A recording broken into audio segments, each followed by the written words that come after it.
at Green Bay Botanical Garden. Today we're coming to you from our partnership garden where we have a lot of vegetables planted down here and some pretty flowering plants too. But today we're going to talk again a little bit about ornamental edibles and why you want to incorporate them into your yard. So ornamental edible is pretty much an edible plant that is also ornamental value, looks pretty, so you know why you want to have those in your yard. So this is kind of a good example of, you don't have to have just a vegetable garden or just a flower garden. You can kind of mix the two together and have it look really nice. So this planting right here are some Midnight Snack cherry tomatoes, which you can see have a really deep purple color to them.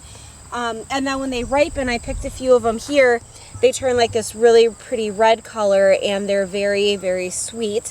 And they're planted amongst, this begonia is chocolate Viking wax begonia that's got some pretty red flowers and the chocolate colored leaves, which kind of color echo the tomatoes. I think Mark Conlock probably planned that when he's planted these two together, the red and the purples. So that's kind of a really pretty thing. You don't have to have your tomatoes in lines in your garden. You can mingle them in with plants and they look really, really pretty. So another example of some ornamental edibles we have over here.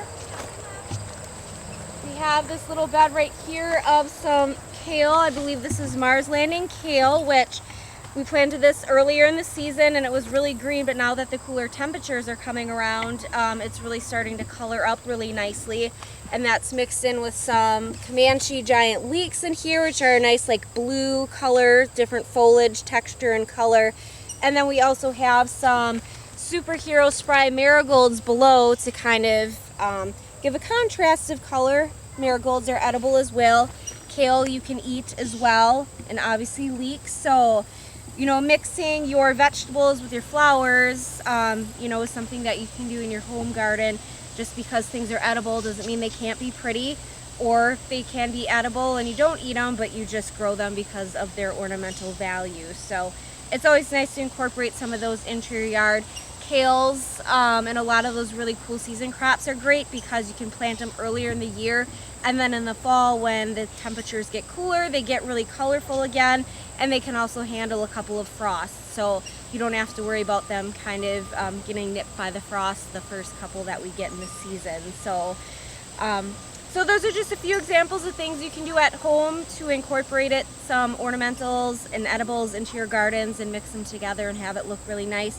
But come check us out here at the garden. We have a lot of them throughout the garden. Cottage Garden has a lot of ornamental edibles, and we've started incorporating them into our annual designs as well. So you have to come check us out and see what you can find on your own and put in your garden next year. And we still got a lot of great plants blooming here, perennials, annuals, and everything. Our fall mums and asters are just starting up, so make sure to come check us out. We got quite a few weeks yet before we're going to be getting into fall cutback and the cold frosts and everything like that. So thank you for tuning in today. Make sure to check us out and be sure to check out our website gbbg.org for more behind the scenes updates.